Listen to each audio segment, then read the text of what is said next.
comes and goes.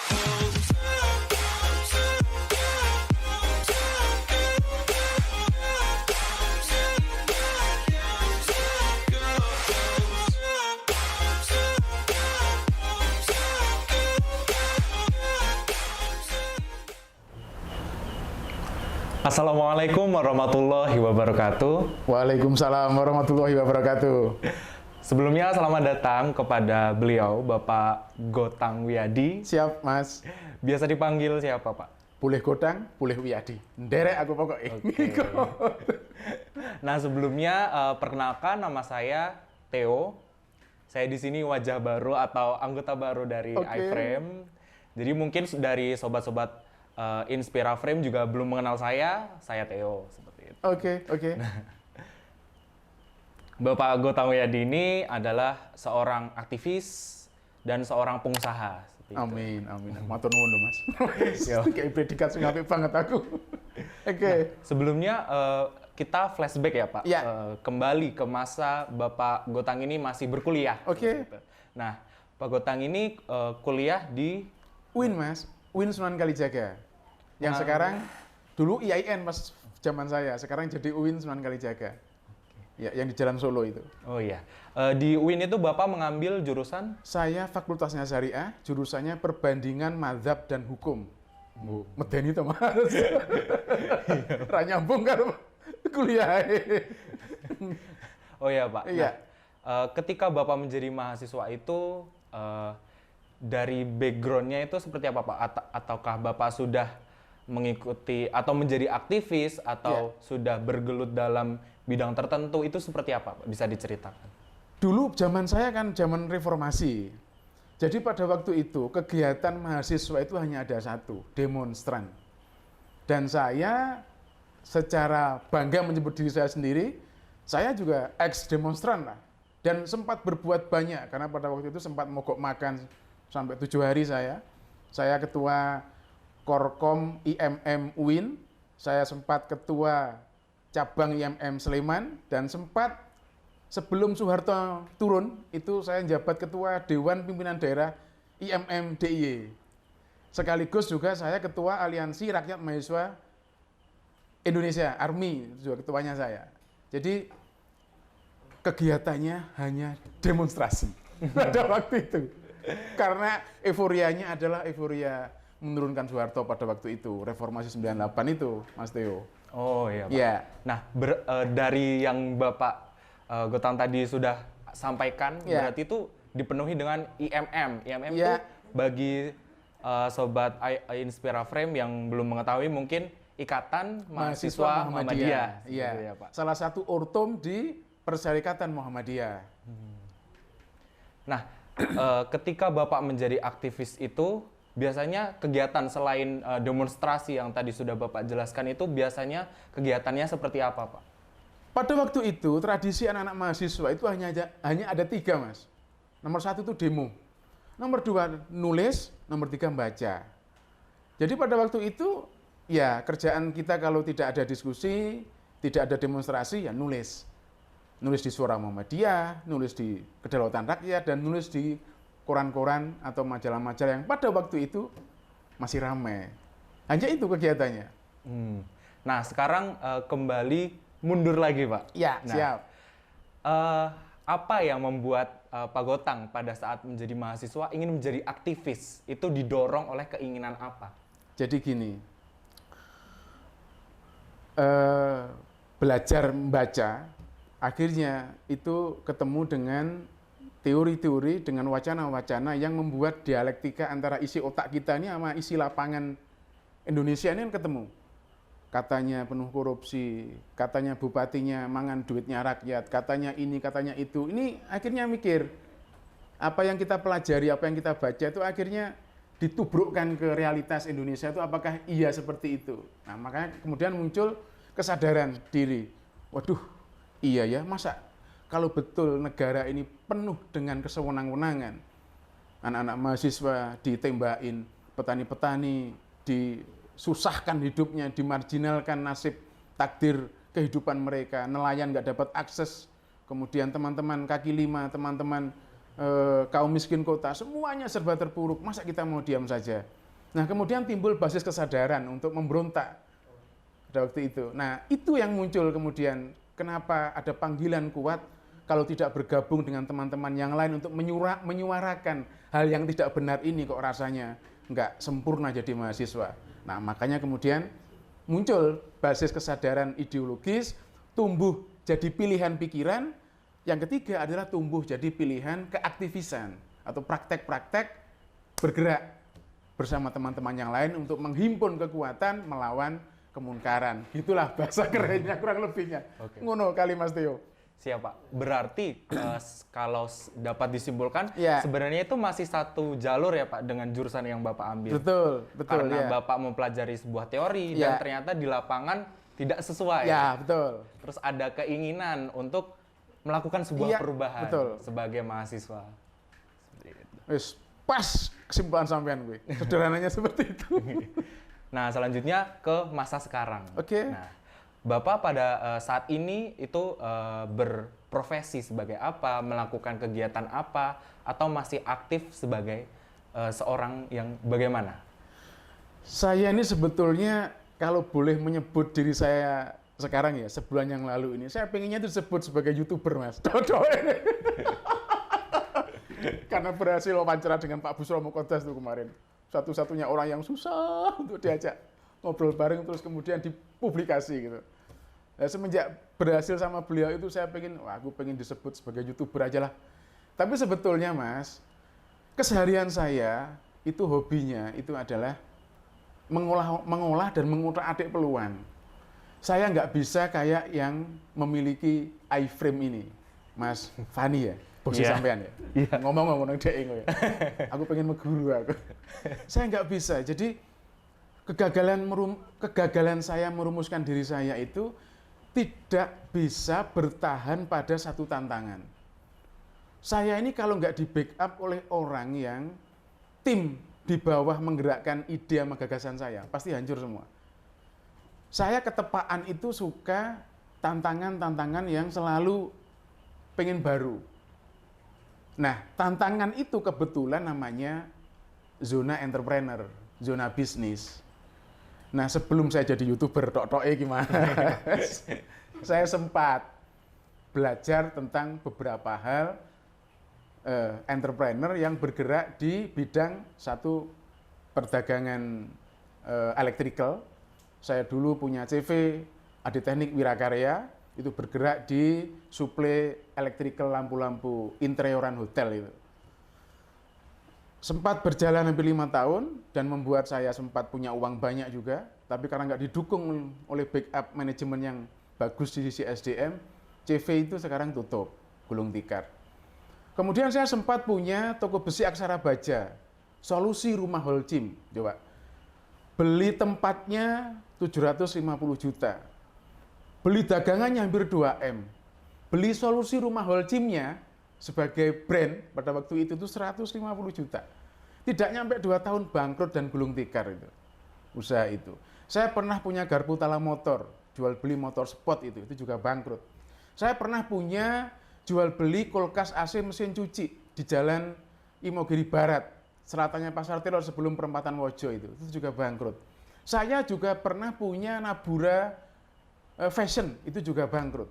Saya pernah punya Nabura Toys, itu juga bangkrut. Oh, edan toh Mas. Ngomong ke bangkrut kok bangga terus seneng iki lho, era wong sarap ora ono ki Mas.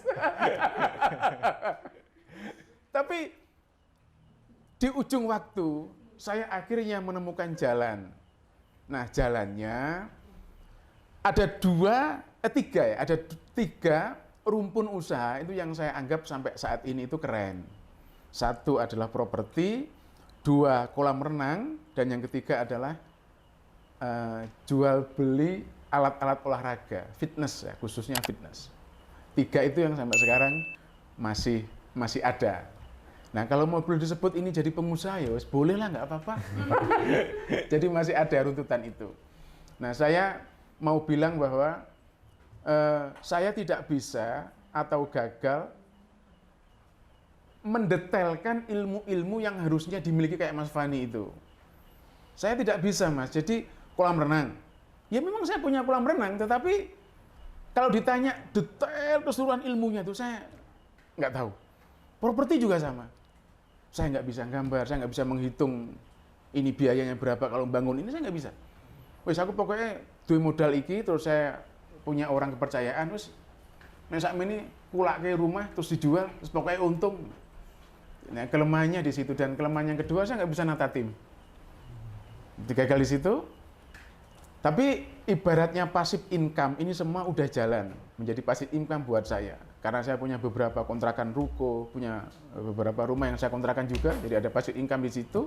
Kolam renang juga jadi passive income karena saya hanya tahu setiap Sabtu ada laporan laba lah, saya dapat segini gitu. Nah, makanya saya tadi bilang di ujung pembicaraan yang jenengan tanyakan itu, saya pengen disebut sebagai YouTuber. Terus aku sederhananya ngono ya, aku pengen jadi YouTuber. Kalau tidak bisa mengalahkan Atta Halilintar, minimal mengalahkan Zulfi Ivani. Subscribe-nya hampir sama. Hampir menyamai. Ayo, Oke, apa baik. meneh, Mas Theo? Sampean gak usah bingung iki. Nyantai aja pokoknya. Oke, baik Pak. Siap. Tadi kan sudah dikatakan bahwa ternyata selama Pak Gotang ini menjalani sebuah usaha itu Iya. terdapat kegagalan 1, Betul. kegagalan 2, dan Iya. selanjutnya. Nah, itu tuh dasar apa ya Pak? Motivasi apa yang membuat Pak Gotang masih ingin melanjutkan usaha yang lain, Oke. dan selanjutnya? Jadi gini,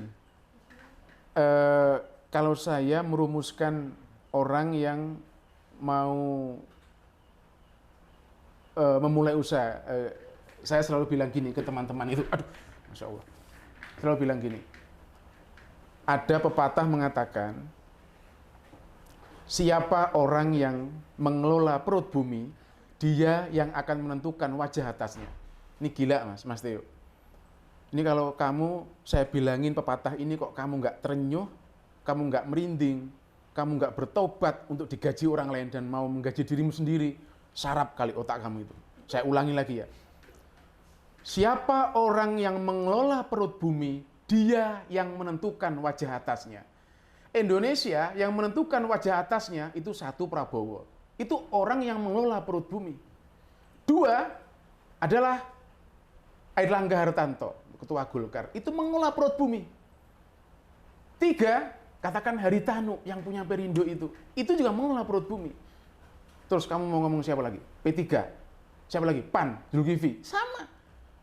Artinya mengelola perut bumi itu adalah orang yang bukan menjadi karyawan, bukan menjadi buruh, bukan menjadi orang-orang gajian, tapi menjadi orang-orang yang mengelola usaha, kemudian dikurskan peluangnya jadi keuntungan, akhirnya meledak jadi pendapatan yang sangat gila, besar jumlahnya itu. Kesimpulan saya, orang yang mengelola perut bumi menentukan wajah atasnya. Prabowo dan Sandiaga Uno bisa dampingi Jokowi dalam Pilpres 2019 kemarin bukan karena isi otaknya, tapi isi dompetnya. Kok bisa? Iya, karena anak-anak muda yang lebih cerdas dan lebih hebat pikiran-pikiran hibridanya ketimbang 2 orang ini, jumlahnya bejibun, ratusan juta. Bro, ribuan orang di UGM, di ITS, di ITB banyak. Tapi karena mereka tidak punya isi dompet, nggak dapatlah akses kekuasaan itu. Maka dari itu, siapapun orangnya yang pengen menentukan wajah atasnya bumi ini, Indonesia ini, kamu harus jadi pengusaha. Contohlah owner Iframe Zulfi Ivani. Ojo nyontoh aku, ya, pengusaha yang gagal ini. Tapi contoh anak muda yang berumur 32 tahun itu, yang tadi tak wawancarai gue, Mas. Ngene gue. Ngono lah aku Mas Theo. Berarti atas dasar motivasi tersebut ya Pak? Iya. Saya dulunya dosen Mas. Wis bodoh-bodoh kayak ini aku sempat ngajar. Saya sempat ngajar di UAD, sempat ngajar di UIN, alma mater saya. Dan yang saya rasakan, mohon maaf ya,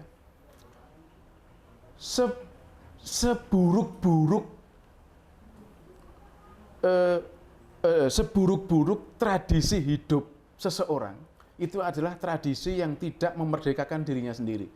Sampean bayangkan ya, kok bisa orang itu hidup dalam hitungan 24 jam, kali 30 hari, kali 1 tahun, kali 5 tahun, bahkan ada yang 40 tahun.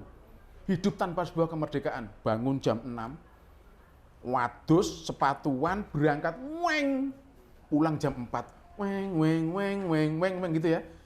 Orang itu anehnya, platform pendapatannya itu sudah didikte. Apapun ikhtiar kamu, apapun isi otak kamu, apapun spirit yang muncul dalam hidup kamu, tek, gajimu cuman berapa juta dalam 1 bulan. Lu ngono kok gelem gitu. Nah, menurut saya orang yang mau hidup menghuni papan ini tanpa mau menaikkan levelnya untuk naik ke atas, ada kemerdekaan lebih besar, lebih besar, lebih besar, sampai akhirnya merdeka yang paripurna itu adalah merdeka yang akhirnya dia punya passive income.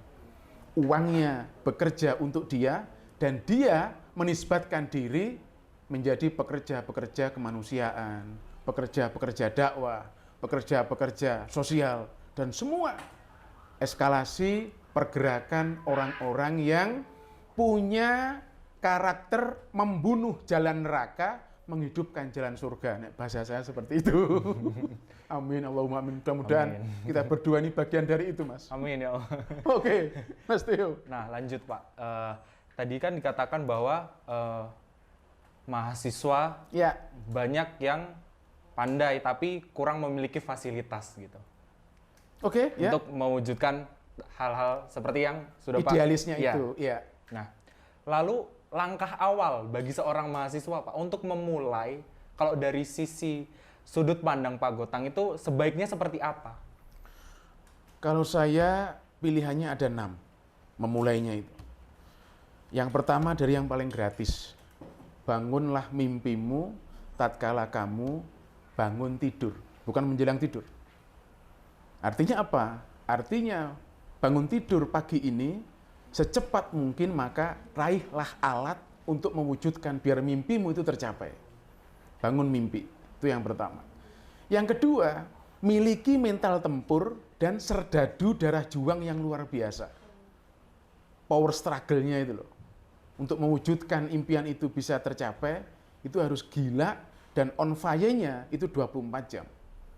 Yang kedua. Yang ketiga, segera miliki kecakapan literasi. Kuasai skill membaca, menulis, menghitung, teknologi, kemampuan berbicara, mempublish gagasan, wacana pada orang lain, dan yang kelima adalah kecakapan life skill. Itu yang keempat. Yang kelima, matiin kehidupan kesia-siaan hari-harimu, hidup yang sia-sia, hidup yang nyampah itu, ubah dengan tradisi kebiasaan orang-orang besar. Apa kebiasaan orang besar? Kebiasaan orang-orang besar itu adalah hanya berkarya, bekerja, berkarya, bekerja. Dan yang terakhir adalah kamu punya kepastian jalan kesabaran revolusioner. Lakoni titik 1 sampai titik 5 itu dengan kesabaran yang luar biasa. Wis jatuh bangkit lagi, terkapar, gagal, cari kesadaran yang baru, bangkit lagi, buat on fire otakmu terus-menerus. Jadi bahasa sederhananya adalah kesabaran revolusioner itu. Oke. Berarti kalau dapat disimpulkan ya Pak, Ya. nanti boleh dikoreksi kalau Siap. misalnya kurang tepat. Jadi untuk anak muda ini bisa dimulai dari bermimpi. Sip. Lalu kemudian tekad Ya. dan lakukan. Ya. Seperti itu ya. Ya. Sederhananya begitu. Nah, selanjutnya untuk sobat Inspira Frame, Ya. kami membutuhkan wejangan atau motivasi Siap. dari Pak Gotang bagi sobat iFrame itu, sobat Inspira Frame itu seperti apa, Pak? Sederhana aja. Aku berulang-ulang ngucapin ini di semua forum. Ada pepatah Arab, bukan pepatah, ada syair Arab. Ini biar terulang-ulang enggak apa-apa ya. Tapi ini sangat penting menjadi dogma dan persepsi hidup buat kita. Ada syair Arab berbunyi seperti ini. Seorang anak Adam dilahirkan dalam keadaan menangis. Dan orang lain di sekitarnya menyambutnya dengan penuh euforia tertawa bahagia. Maka buatlah di ujung kematian kamu, tatkala orang lain menangisi kepergian kamu, kamu sendiri yang bisa tertawa bahagia. Menjadi, menjemput kematian di ujung sakaratul maut untuk bisa tertawa, tersenyum, terbahak-bahak itu adalah sulit. Dan yang bisa mengantarkan orang menjemput maut dengan tersenyum dan bahagia itu hanya kemanfaatan buat orang lain. Maka buat saya, bagi Sobat Inspira, tidak ada lain dan tidak ada bukan. Besarilah volume ini, apapun profesi kamu, apapun pekerjaan kamu, apapun kebiasaan hidup kamu, jangan pernah menaikkan dan membesarkan jalan nerakamu, besarkanlah jalan surgamu. Dengan cara apa? Minimal kamu selalu ingat bahwa menjemput maut itu hanya butuh amal kesolehan yang sebanyak-banyaknya. Dan amal kesolehan itu yang terbaik jihadnya di fase hari ini menurut saya adalah mengkopi kelakuane Zulfi kuwi dipakai orang se-Indonesia. Nah, perlu anak muda Muhammadiyah Indonesia ini mengerjakan yang sama. Apa itu? Ambil cangkul, ambil pena, ambil katok, ambil celana, ambil pemukul, ambil palu, ambil meja, ambil kursi untuk kamu pikul di pundak kamu, untuk kamu tenteng ke dalam pasar sebagai transaksi memulai kamu menjadi calon pengusaha-pengusaha besar. Itu kesimpulan saya, Mas Theo. Amin, amin.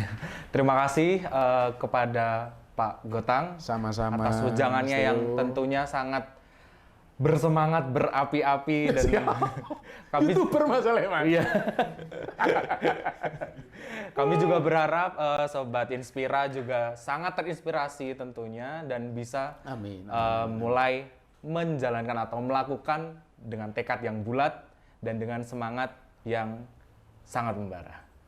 Sama-sama, Mas Theo. Aku juga terima kasih sekali diundang di sini dan menyaksikan, luar biasa. Banyak refleksi yang saya dapatkan di teman-teman Inspira, teman-teman iFrame, teman-teman Inspira ya, di sini.